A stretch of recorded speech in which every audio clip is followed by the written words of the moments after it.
नमस्कार। हिंदुस्तान के कोने कोने से आए सभी दमदार और जाबाज जिद्दी टाइगर को सुधीर चौधरी का दिल से प्यार भरा नमस्कार साथियों।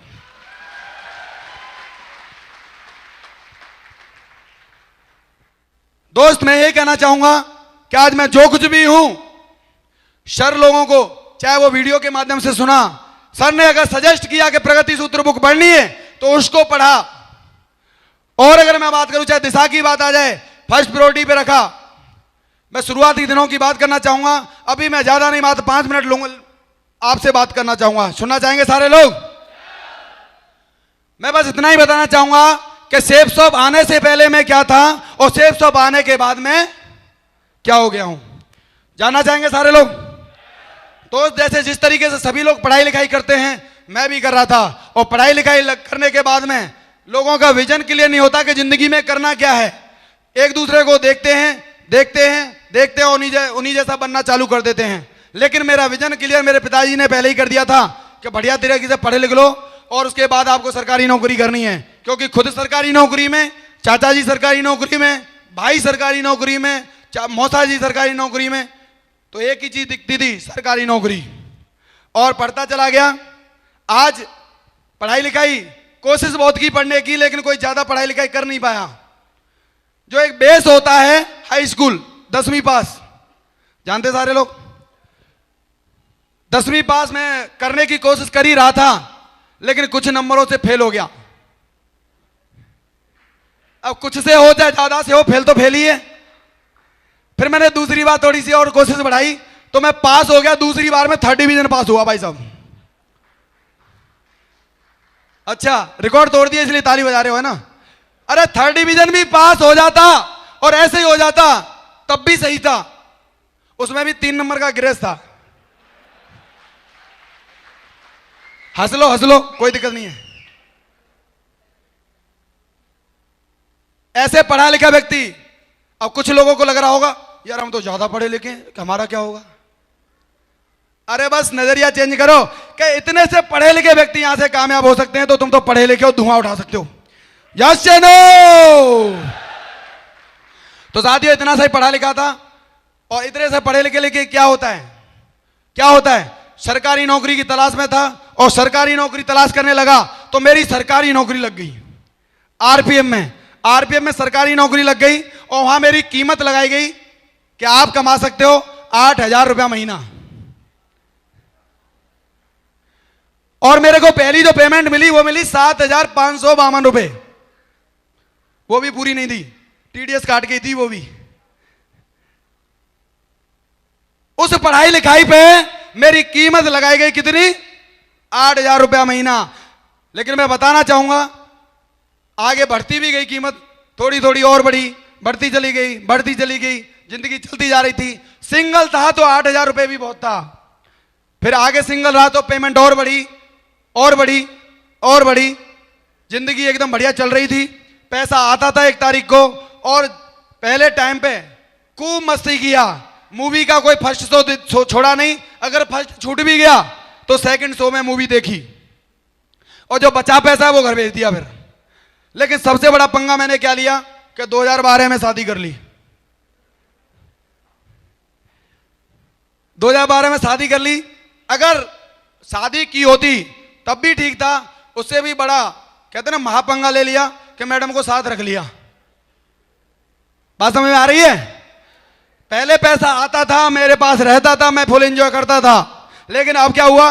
अब भी पैसा आ रहा है, लेकिन अब पैसे को खर्च करने वाली वो मशीन जुगाड़ मेरे साथ था। और थैंक यू। और जो हर नौकरी वाले के साथ होता है वो मेरे साथ होने लग गया। हर 1 तारीख को, हर नौकरी प्राइवेट या सरकारी कोई भी क्यों ना हो, 1 तारीख को पैसा आता जरूर है, बड़ी मुश्किल से 25 तारीख तक चलता है। यस और नो? और 25 तारीख के बाद में एक लिस्ट बनना चालू हो जाती है कि अगली 1 तारीख को जो पैसा आएगा उसमें से इतने दूध वाले को देने, इतने राशन वाले भैया को देने, और बच्चों की ट्यूशन फीस की अभी हो गए भाई ट्यू। यस और नो? यानी कि आने वाली सैलरी का भी हिसाब पहले से लगा रहता है। सही है कि नहीं? और ऐसा ही सब कुछ चल रहा था, चलता चला गया, चलता चला गया। सपने जिंदगी में बहुत बड़े थे, हमेशा से सपने बहुत बड़े थे। नौकरी करने का तो सपना ही नहीं था, लेकिन जाने अनजाने में मैं नौकरी में चला गया। मैं स्पोर्ट्समैन था और स्पोर्ट्स में ही आगे बढ़ना चाहता था, लेकिन आरपीएफ की भर्ती में गोला फेंक मांग रहे थे, इसलिए मैं उसमें धोखे में चला गया। मैंने कहा यार रेलवे वाले बताते हैं कि ये स्पोर्ट्स कराते हैं, और मैंने कहा स्पोर्ट्स में पड़े रहेंगे, प्रमोशन लेते रहेंगे। इस चक्कर में धोखे में चला गया। पता चला कि सुधीर तो स्पेशल फोर्स में चला गया, और वहां पे ना तो कोई खेल कूद ना कुछ ना। इस तरीके से सपने बहुत बड़े थे कुछ करने के जिंदगी में, लेकिन पैसा आता था, खर्च हो रहा था, आ रहा था, खर्च हो रहा था, तो सपने तो दूर दूर नजर नहीं आ रहे थे। वही रेलवे क्वार्टर की जिंदगी। अगर मैं बात करूं आरपीएफ की नौकरी की, तो मैं ये नहीं कहता कि आरपीएफ की नौकरी बुरी है। अगर बेल्ट की नौकरी में अगर देखा जाए तो सबसे नंबर 1 अगर कोई नौकरी है तो वो आरपीएफ की नौकरी है।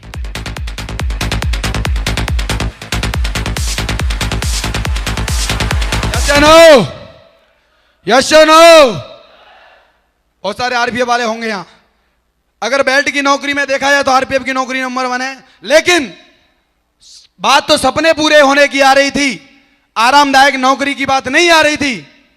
और लखनऊ से पोस्टिंग दिल्ली आ गया, और दिल्ली आने के बाद में मैं जिम कर रहा था, और जिम करते करते शरीर थक गया था, तो मैं बाहर थोड़ी सी हवा लेने के लिए बाहर निकला। मुझे नहीं पता था कि वहां मेरा कोई इंतजार कर रहा है। तो वहां मैंने देखा 2 लोग आपस में बात कर रहे थे, जिनमें एक धर्मेंद्र भाई भी थे, और धर्मेंद्र भाई बात कर रहे थे, तो मैंने उनको छेड़ दिया। मेरी भाई क्या है, आपस में एक दूसरे की चुगली कर रहे हो, कुछ हमें भी बताओ। तो सर ने एक ही बात बोली कि अगर आपके पास आधे घंटे का समय हो तो आपको भी बताएंगे। और उस दिन की जिम खत्म की, और धर्मेंद्र भाई के साथ में मेरी की ऐसी बात है आधे घंटे की, तो चलो चलते हैं। और इन्होंने जाके ले जाके बैठा दिया मुझे महागुरुजी हरि नारायण चौधरी साहब के पास में, और उन्होंने दी मुझे सेब सब की जानकारी। Thank you. और महागुरुजी ने जब जानकारी दी और मुझे बताया कि सुधीर जी आप यहां से कोई भी एक पैकेज लेते हो, और जिस तरीके से मैंने बताया है इस तरीके से अगर आप काम करते हो तो आप यहां से लाखों रुपया महीना कमा सकते हो, लाखों रुपया महीना कमा सकते हो। और सर बोलते जा रहे थे, हर पैकेज पे बोल रहे थे, लेकिन जैसे ही सेकंड प्लान आया, और तब भी कुछ समझ नहीं आया, लेकिन जैसे ही बताया कि आप यहां से कमा सकते हो 50 लाख रुपया। अच्छा नो? और मैंने देखा यार 50 लाख कहां से आ गया, क्योंकि तब तक तो माइंड अपना रहता ही नहीं है प्लान के अंदर। Yes no? और मैंने देखा, दोबारा से गुणा भाग लगाया तो देखा कि 50 लाख तो पूरा है। और मैंने सर से बोला कि क्या करना पड़ेगा? बोले इसमें से कोई भी एक पैकेज लेना है, और उसके बाद में जैसे हम कहें वैसे करते चले जाना। मैंने कहा ठीक है। बहुत सारे लोगों के दिमाग में पता नहीं क्या क्या आ जाता है, लेकिन अपने दिमाग में कोई सवाल नहीं आया। एक ही बात आई, क्योंकि सर ने बोला था आप आज शुरुआत करते हो तो कल कोई भी शुरुआत करेगा वो आपके नीचे से ज्वाइन करेगा। मैं काम करूंगा, आप भी काम करेंगे, दोनों मिलके काम करेंगे, और आपको सीनियरिटी का बेनिफिट मिलेगा। जितने भी लोग नीचे आएंगे वो आपके लिए काम करेंगे। मैंने कहा सर अब तक जितने भी ज्वाइन हो गए हो ठीक है, लेकिन अब कोई मेरे से ऊपर नहीं जाना चाहिए। अभी फिलअप करो उस फॉर्म को। और फॉर्म फिलअप किया। दूसरे दिन एफआईएम हुई, और एफआईएम में ट्राइपॉड के बारे में बता दिया, ट्रिपल आईडी, ट्रायंगल, कौन सी भाषा समझ रहे हैं, 3 आईडी के बारे में बताया। तो मैडम भी साथ थी, तो फिर मैडम ने बताया कि जब डायमंड बनना ही चाहते हो तो दमदार वाले बनो ना, 3 आईडी पे बनो। और मैडम ने 2 और लगवा दी। मैंने बहुत बढ़िया। और उस टाइम पे इत्तेफाक से मेरा दोस्त आया हुआ था, वो इतना अंधा विश्वास करता मेरे पे कि भाई मेरी समझ में नहीं आ रहा क्या है इसमें, तू ये बता करना क्या है। मैंने हैप्पी फैमिली पैक ले दे, मैडम के लिए साड़ियां, तेरे लिए सूट 8,737 रुपए का है। तो वो पॉकेट में लेके ही बैठा था, ले भाई। यानी दूसरे दिन में क्यूएसी बन गया था।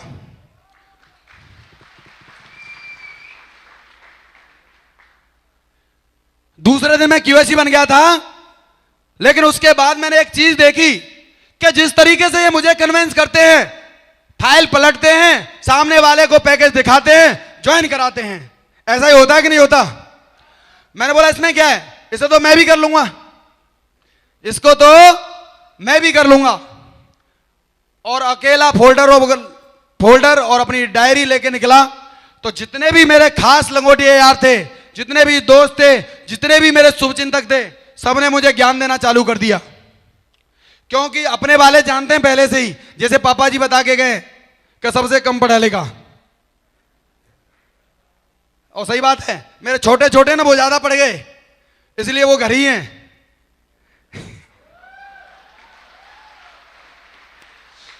Thank you. तो हमारे वाले, अपने वाले जो खास लंगोटिया यार होते हैं, वो हमारे बारे में ज्यादा जानते हैं। Yes and no? तो मुझे बोलते थे, अरे तू कहां फंस गया, ऐसी कंपनियां चलती नहीं है, कितनी आई और कितनी गई, ये चैन सिस्टम होता है। और किसी ने तो सीधा बोला, ये कंपनियां ना दुबई भाग जाते हैं, दुबई। मैंने यार ये बड़ा एक्सपर्ट आदमी है, इसको तो ये भी पता है कहां भाग जाती हैं। यस या नो? आपको मिलते हैं ऐसे लोग? कितने लोगों को मिलते हैं? मुझे मिले थे तो मैं यहां हूं। अगर आपको मिले हैं तो अगले आने वाले समय में आपका स्टेज है, ये आपका स्टेज है दोस्तों, आपका स्टेज है।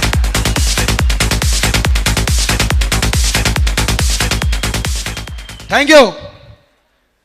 और जब अपने वाले लोग इस तरीके से बोलने लगे, बोले किसने टोपी पहना दी तेरे को? अच्छा मैं समझ गया तू दो बनाने घूम रहा है, तू समझ रहा है मैं बन जाऊंगा।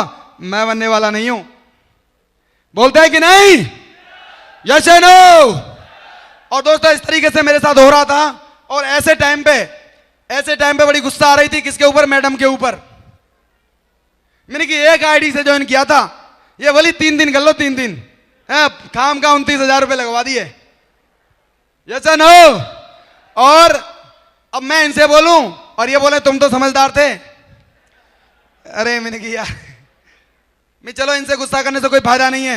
अब ऐसे चेहरे पे अगला चेहरा कौन सा नजर आता है? अरे अपलाइन तो सम्मानीय शब्द है, मुझे किसने फंसाया था। यस या नो? आता है? मुझे भी याद आया।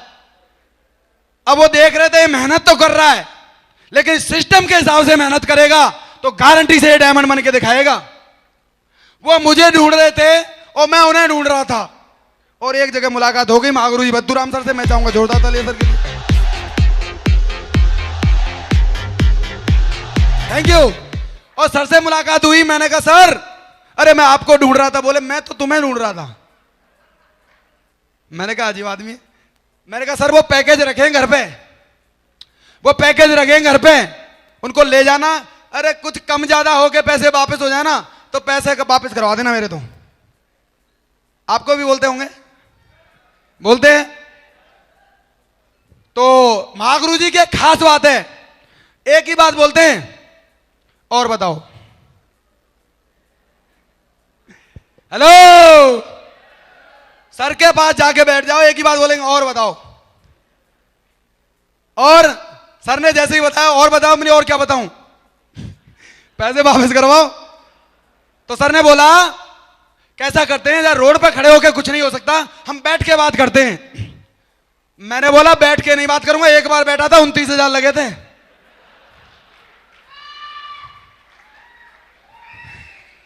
यस या नो? तो मैडम साथ में नहीं बोली ऐसा है, पैसे तो मैं ही दूंगी, 1 रुपया नहीं दूंगी, चलो बैठ के बात कर लो। तो सर ने बोला कि टाइगर साहब एक बात बताओ, मैंने ये कहा था जैसे हम कहते हैं वैसे करते चले जाओ, आपकी जिंदगी जरूर बदल जाएगी। क्या आपने ज्वाइनिंग लेने के बाद, क्यूएसी बनने के बाद हमसे टच रखा? मैंने कहा ना, मैं तो तुम जो बताते थे वो मैं बताते जा रहा हूं। तो बोले आज के बाद जब किसी काम को अगर 8 लाख महीने कमाने हैं, अगर जिंदगी बदलनी है, सपने पूरे करने हैं, तो हमें क्या करना पड़ेगा, उस काम को बढ़िया तरीके से पहले सीखना पड़ेगा। यस या नो? सर ने बोला कि सीखना पड़ेगा। तो मैंने एक ही बात बोली, इसमें क्या सीखना है? मेरा दिमाग काम करना चालू हुआ, मैं इसमें क्या सीखना है? तुम फोल्डर खोल के दिखाते हो, मैं भी फोल्डर खोल के दिखाता हूं, इसमें सीखने वाली कौन सी बात है? तो बोले ऐसा करो 2-3 महीने और घूम लो। मैंने कहा सर गारंटी से आज मैं लिख के देता हूं, आप जैसा कहोगे सुधीर वैसा ही करेगा। और थैंक यू, अभी तो कुछ किया थोड़ी है।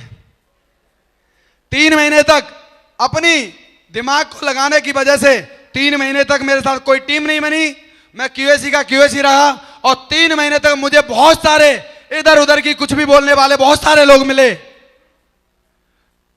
और 3 महीने तक मेरे साथ कोई भी ज्वाइनिंग नहीं हुआ। और 3 महीने के बाद मैंने सर से कमिटमेंट किया, सर जैसे कहते गए मैं वैसे करता चला गया। और 1 साल कंप्लीट होने के बाद जब मैंने पीछे मुड़ के देखा, 1 साल पूरा होने के बाद पीछे मुड़ के देखा, तो मेरी टीम का साइज 125 लोगों का हो गया था दोस्त, 125 लोगों का। थैंक यू, आपकी तालियों से मुझे पता चल रहा है 125 की कोई टीम ज्यादा नहीं है, यस एंड नो। लेकिन मुझे सर ने रगड़ रगड़ के बढ़िया तरीके से समझा दिया था कि सिस्टम के प्लान को समझो। प्लान में बोला जा रहा है 1 साल में 10 लोग भी आते हैं तो आप 4 साल में डायमंड बन जाओगे, yes and no, yes and no. और मुझे वही बात याद आई, मैंने 1 साल में 10 ही लाने थे, 125 आ गए, 2 साल से भी ज्यादा का काम हो गया, यस एंड नो। और ये काम करना मेरे लिए जरूरी नहीं, मजबूरी हो गया। अब तो मैं मना भी नहीं कर सकता, और काम करता चला गया, करता चला गया, करता चला गया। और जहां 2 लोगों की बात करते हैं, मेरे साथ 2 भी आए, 10 भी आए, 100 भी आए, 1000, 10,000, 11,000, 12,000, 13,000। आज आपके सामने खड़े हुए शख्स के साथ पूरे के पूरे 14,000 लोग हैं, 14,000।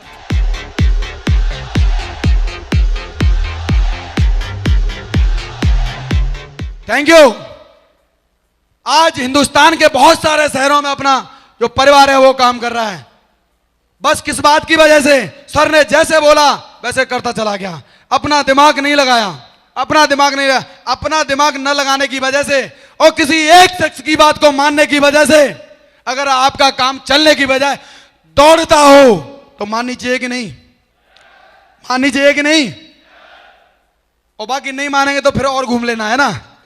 तो दोस्त, अगर मैं बात करूं शेप में आने के बाद, जहां मैं सरकारी नौकरी से सन 2007 में भर्ती हुआ था और 2007 से लेके 13 अगस्त 2020 तक 14-20 साल तक, मतलब 13 साल 13 महीने नौकरी को कर लिया, 13 साल 13 दिन। कोई महीना मेरी जिंदगी में ऐसा नहीं आया सरकारी नौकरी से कि जिस महीने 1 लाख रुपए पेमेंट आई हो। सरकारी नौकरी से कभी ऐसा नहीं हुआ कि जिस महीने 1 लाख रुपए महीने की इनकम आई हो। अरे 1 लाख छोड़ो, आधा लाख भी नहीं आया। आधा लाख समझ रहे? 50,000 भी नहीं आया। लेकिन मैं बताना चाहूंगा, सिस्टम में वो धन है, उस दिन विश्वास किया था, उस दिन भरोसा किया था, उस दिन एक पैकेज लेने की वजह से, उस दिन डिसीजन लेने की वजह से आज आपके सामने खड़ा हुआ लड़का हर महीने का लाखों रुपए कमाता है। दोस्तों, हर महीने लाखों रुपए कमाता है, हर महीने।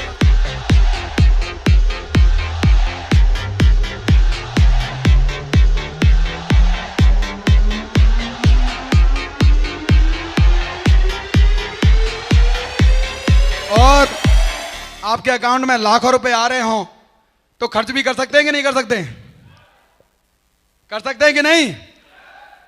मेरी शादी हुई थी, बहुतों की होती है, कुछ अभी इंतजार में होंगे। ब्रांड क्या चीज होती है समझ में नहीं आता था। ब्रांडेड चीजें क्या होती है मेरी समझ में नहीं आता था। लेकिन जब लाखों रुपया आने लगा और लाखों रुपया महीना, लाखों रुपया सप्ताह कमाने वाले लोगों के साथ में रहने लगा तो बताया। और शादी में पीले कलर की घड़ी मिली थी, घड़ी, पीले कलर की घड़ी हर किसी को मिलती है, मुझे क्या स्पेशल मिली थी? जैसे नो, पीले कलर की घड़ी मिलती है और हम उसे बड़े प्यार से पहनते हैं, और जब तक पहनते रहेंगे, जब तक पहनते रहेंगे, जब तक पीले से सफेद ना हो जाए। जैसे नो, क्योंकि इसमें मैडम का प्यार भी तो छुपा रहता है। और ब्रांडेड चीजों के बारे में समझ में आया तो महागुरु जी लोगों ने बताया कि टाइगर साहब अब आप आगे बढ़ गए हो। तो आज लाखों रुपए आने की वजह से आज टाइम देने के लिए जो आपके सामने खड़ा टाइगर है, टाइगर तो तुम्हें डॉक्यूमेंट्री से लग गया होगा। जैसे नो राडो ब्रांड, राडो 1,74,000 रुपए की घड़ी है दोस्तों, 1,74,000 रुपए। मुझे लगता है सबकी कलाई में है, इसलिए हाथ उठाई नहीं बजाने के लिए।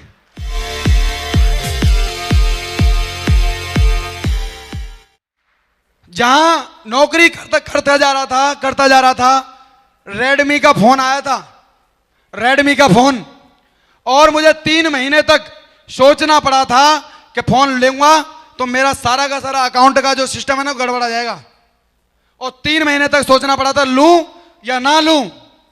लेकिन आज सेफ शॉप की वजह से, ग्रेट मेंटर्स के आशीर्वाद की वजह से, इन लोगों की गाइडलाइन की वजह से जैसा कहते चले गए वैसा करता चला गया। आज मैं बता दूं हिंदुस्तान का सबसे महंगा ब्रांड एप्पल का आईफोन 11 प्रो मैक्स 1,32,000 रुपए में आप लोगों से होती है। हेलो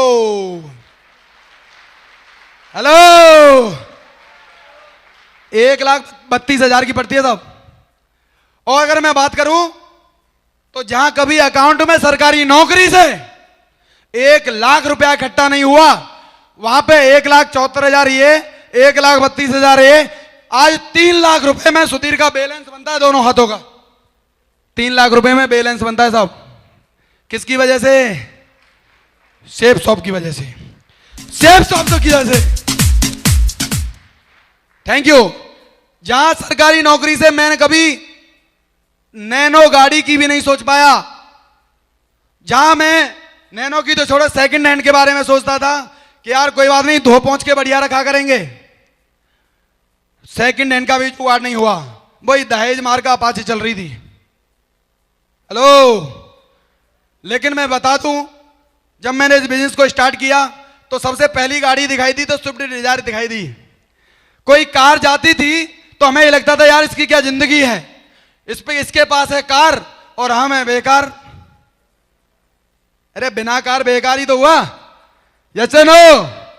और उस दिन मैंने सेफ शॉप ज्वाइन कर चुका था, पहली गाड़ी देखी तो महागुरु जी हरी सर साथ में थे, और महागुरु जी पंकज सर ने भी डिसीजन ले रखा था कि भाई स्विफ्ट वीडियो लेंगे, वीडियो। तो हमने भी उंगली कर दी जब इनकी आएगी तो हमारी भी आ जाएगी।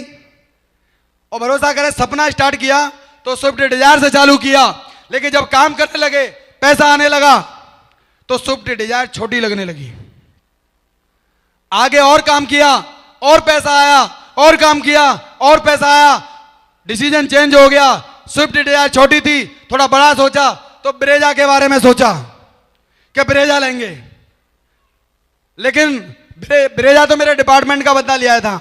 अरे मैंने की सर ये क्या हो गया, तो बोले तुम उससे बड़ा करके दिखा दो। अब मैं बड़ा सोच ही रहा था तो मैंने क्रेटा के बारे में सोचा, और क्रेटा महागुरु जी हरी सर ले आए। मैंने कहा गुरु जी ये क्या कर दिया, इसको तो मैं लेने वाला था। तो सर ने एक ही बात बोली कि बाप का सीना जब चौड़ा होता है जब बेटा 2 कदम आगे करके दिखा दे। Yes no. अरे मेरी आगे बढ़ना पड़ेगा। तो आज सर से भी आगे बढ़े, और इसमें मेरा कोई वजूद नहीं था, जिद इन्होंने दी, धक्का इन्होंने लगाया, और आज आपके सामने खड़ा हुआ शख्स 22 लाख रुपए की जीप कंपास गाड़ी से चलता है दोस्तों।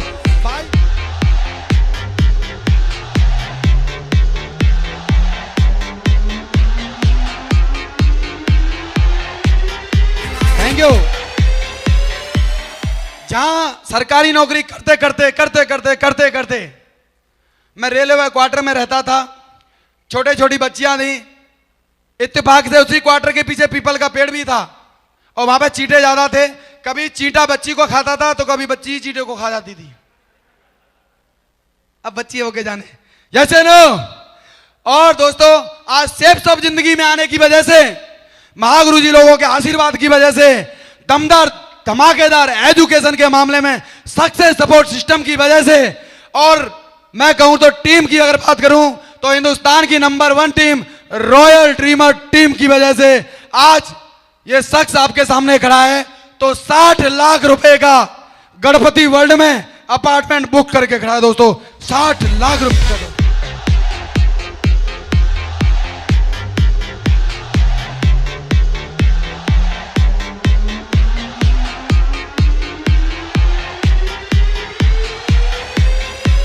क्या लगता है जिंदगी बदलती है? अचीवमेंट आते हैं, डायमंड बनते हैं। भरोसा हो रहा है? आपको चाहिए? कुछ ही लोगों को चाहिए। आपको चाहिए? पक्का चाहिए? जिद करनी पड़ेगी, कमिटमेंट करना पड़ेगा। कमिटमेंट के ऊपर एक बात बताना चाहूंगा, जानना चाहते हैं? मैं शेप शॉप में ज्वाइन हुआ। मैं ऐसा नहीं कि सबसे फास्टेस्ट डायमंड बन गया, 5 साल लगे हैं डायमंड बनने में। हेलो, लेकिन महागुरु जी लोगों की ये बात मुझे पता थी, अरे यार 5 की 10 साल भी बन जाएं, 10 साल भी लग जाएं, लेकिन डायमंड अगर बन जाते हो तो खानदान से गरीबी नाम का शब्द गायब हो जाएगा, गरीबी नाम का शब्द दूर हो जाएगा दोस्तों।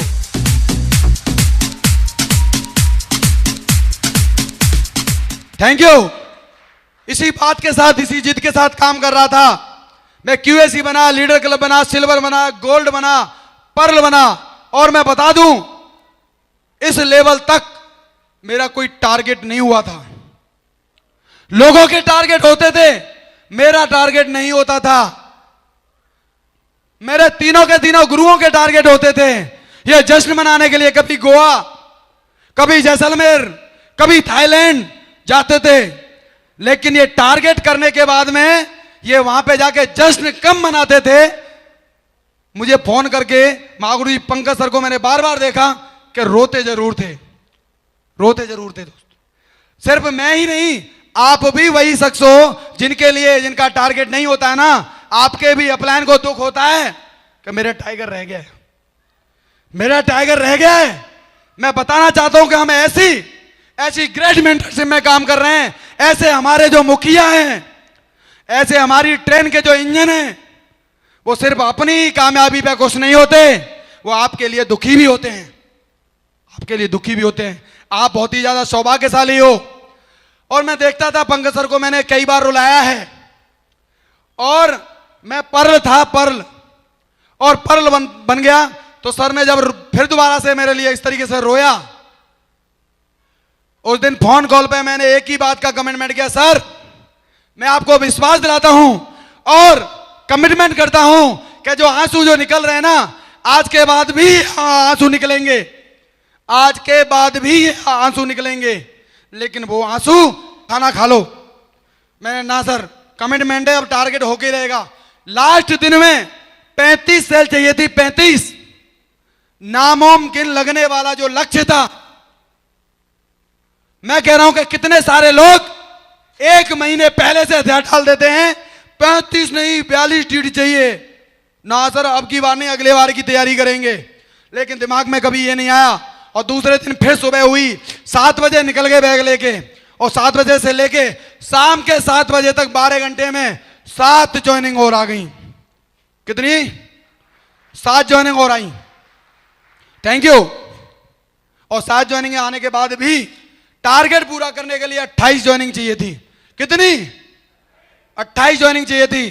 और दोस्त महागुरु जी पंकज सर का भी कॉल आया कि टाइगर साहब भूखे काम नहीं होता है, ये कौन सी जिद है, क्या मैसेज देना चाह रहे हो टीम को? मैंने कहा सर अब इसके पीछे कुछ भी हो, मुझे ये पता है कि मेरा टारगेट होगा तो सबसे ज्यादा खुशी भी आप ही को होगी, जैसे नो। और जिद कर रखी थी, सुबह से लेकर शाम के 7 बजे तक लगभग 30 से 35 पेज भर दिए थे।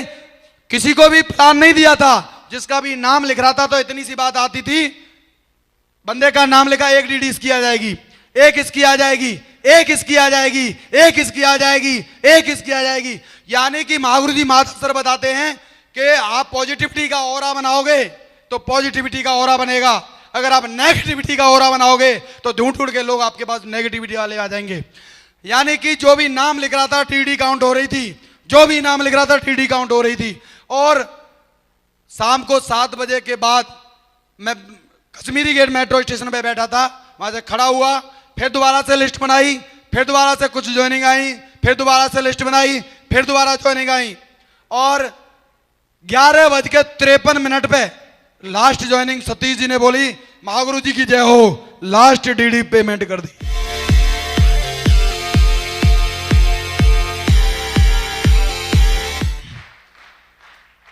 अट्ठाईसवीं डीडी पेमेंट कर दी है।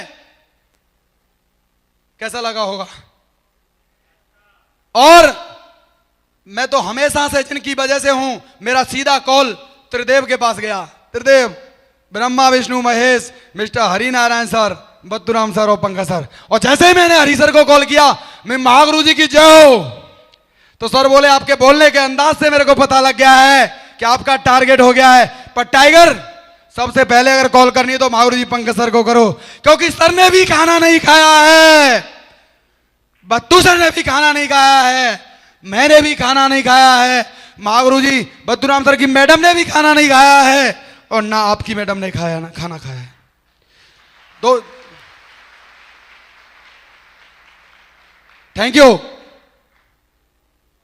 तब जाके मुझे पता लगा कि मैं सोच रहा था कि मैं अकेला मेहनत कर रहा हूं, नहीं, मेरे साथ इतनी दिव्य दिव्य शक्तियां अगर मेहनत कर रही हैं, जिन्होंने खुद ने खाना छोड़ रखा है, तो मैंने कि यार टारगेट तो होना ही था। मैंने सर को कॉल लगाया, और सर को कॉल लगाया तो मैंने एक ही बात बोली,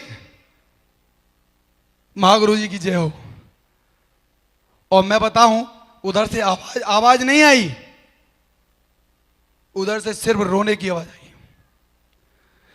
और मैंने एक ही सवाल किया, सर आपने भी खाना छोड़ा हुआ है? तो सर ने एक ही बात कही कि टाइगर, मेरा एक टाइगर फील्ड में भूखा काम कर रहा हो, ऐसा हो कैसे सकता है कि ये पेट के अंदर खाना जाएगा? ऐसा हो कैसे सकता है?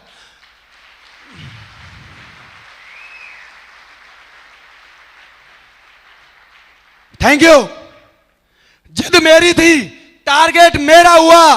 विदेश अगर थाईलैंड घूमने जाऊंगा तो मैं जाऊंगा, लेकिन ये अजीब खुशी थी, ये एक अजीब खुशी थी। आज मैं आप लोगों को एक ही बात बताना चाहता हूं कि एक जिद के कारण कई सारे लोग भूखे मरे।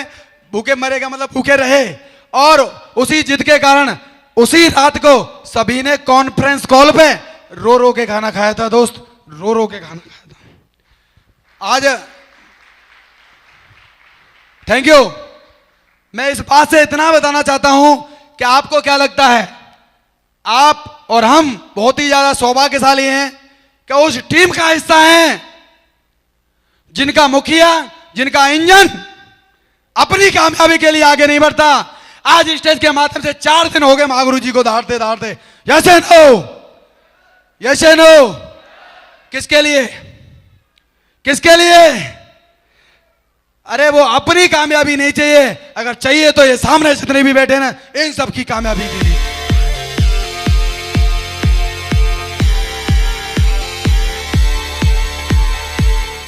Thank you. हम और आप बहुत ही ज्यादा सौभाग्यशाली हैं। जो कुछ भी होगा आपकी जिद के साथ होगा। आप सारे लोग जिद्दी बन सकते हैं, एक जिद पाल सकते हैं। अभी भी टारगेट चालू है, क्या इस टारगेट में जिद करके दिखाएंगे? पक्का करके दिखाएंगे। अगर जितनी मुट्ठियां मेरे को दिख रही हैं, अगर इन्होंने ही अपनी अपनी मुट्ठी की कसम खा ली, तो मैं विश्वास दिलाता हूं हिंदुस्तान के अंदर नेटवर्क मार्केटिंग इंडस्ट्री के अंदर तूफान मच जाएगा। तूफान मच जाएगा दोस्तों, तूफान मच जाएगा। करके दिखाएंगे, करके दिखाएंगे पक्का। अगर आज की डायमंडशिप से अगर आप कुछ लेके जाना चाहते हो, तो आपको बहुत सारी चीजें हैं। जो व्यक्ति जो कुछ ले जाना चाहेगा, आप चाहें तो अपनी बहन के मुंह से आप भी कामयाब भाई के रूप में खुशी के आंसू निकलवा सकते हो। निकलवाएंगे? निकलवाएंगे। आप अगर ले जाना चाहें तो अपने माता पिता के चरणों में डायमंडशिप की ट्रॉफी रख सकते हो। रखना चाहेंगे? रखना चाहेंगे? आज मेरी मम्मी ने बोला मुझे इस दिन का बहुत दिन से इंतजार था, और मैं विश्वास दिलाता हूं आपकी मम्मी को भी इस दिन का इंतजार है।